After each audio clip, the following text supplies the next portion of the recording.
The Electoral Commission of South Africa hosted 6 by-elections in 5 provinces. A large number of political parties contested Ward 64 in Centurion in the city of Tshwane. Most of the parties say they view by-elections as the opportunity to gauge voter sentiment ahead of the 2024 general elections.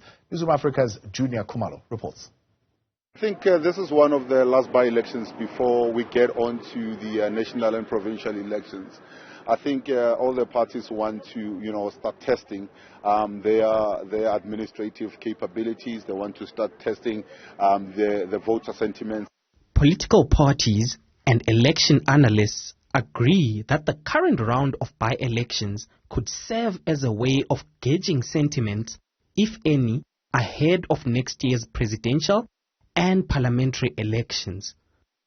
An independent elections analyst went as far as saying by-elections were an opportunity to assess traction made by parties who've yet to partake in national and provincial elections.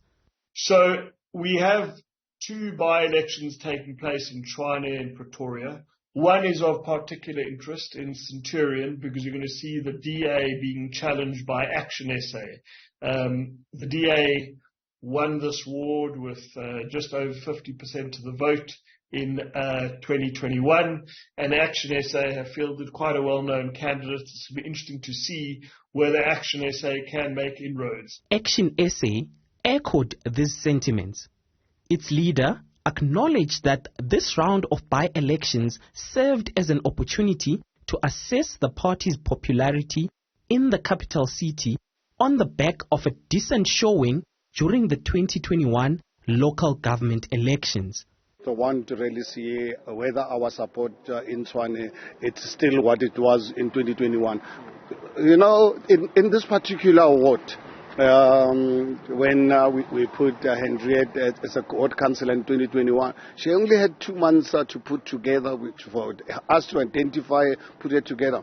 We emerge as the second biggest political party. So I think it's for us as Action SA, without any doubt, South Africans are viewing us as an alternative in making sure that come 2024 we can have a new government in this country.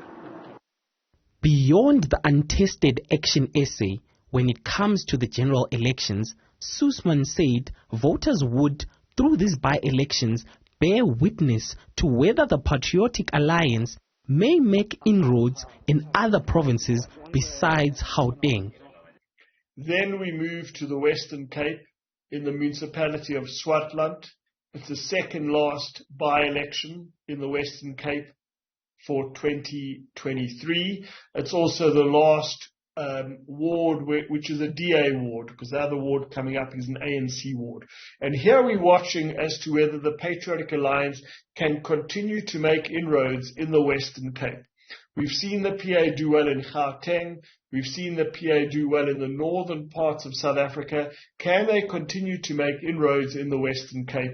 Sussman said it would also be prudent for South Africans to keep an eye on outcomes from the Limpopo by-elections, as they would go a long way to highlight the rural voter sentiments towards the ANC. The governing party has in the past been dominant with the rural vote. The Sekhukhune district in the Ephraim Mogale municipality, which is centered around Marble Hall, Citrus Country. And here, this by-election is on the border of Mpumalanga. Now, this is a very rural seat. It should be a slam dunk for the ANC. And I'm going to be watching whether the EFF can make inroads in a rural seat for the ANC in Limpopo. Just to remind the viewers, 2 critical provinces for the African National Congress in 2024 are the Eastern Cape and Limpopo. Their support generally is rock solid in these provinces. If we see the EFF hurt them in this rural seat in Limpopo, we need to start looking more closely at Limpopo. Political parties also urge the IEC to use by-elections that are taking place until December to sort out challenges with its electoral voter registration machines. For Newzroom Afrika on Channel 405, I'm Juniour Khumalo. at Centurion in Tshwane.